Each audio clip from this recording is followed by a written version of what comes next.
A few months ago I told a story about someone who came to me for pastoral counseling in one of the places I lived, and she was going through a pretty tough spot.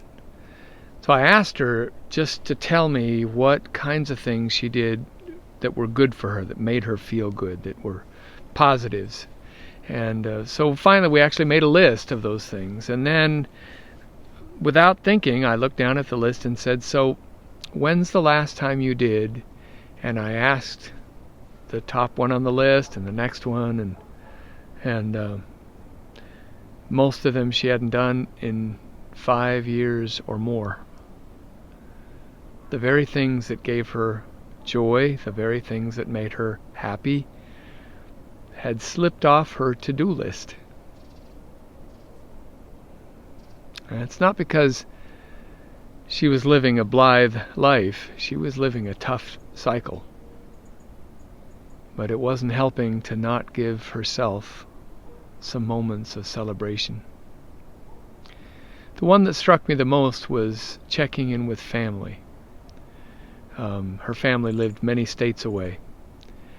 And normally, back in those days when calling was a bigger project, she might have called maybe once a month, and instead she hadn't called in a full year, I guess.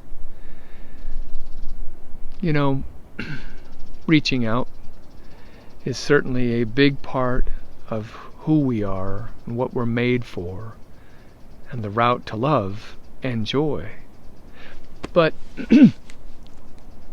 there are other gifts we have that are more personal, more private, more they have to do with, reading or gardening or walking or all kinds of contemplative actions that can be joy-filling if we do them. Had a friend talk to me. I asked one time about joy. His friend says, "Oh, I love to do yoga." That's well, cool. How often do you do yoga? I never get around to it, but I love to do it.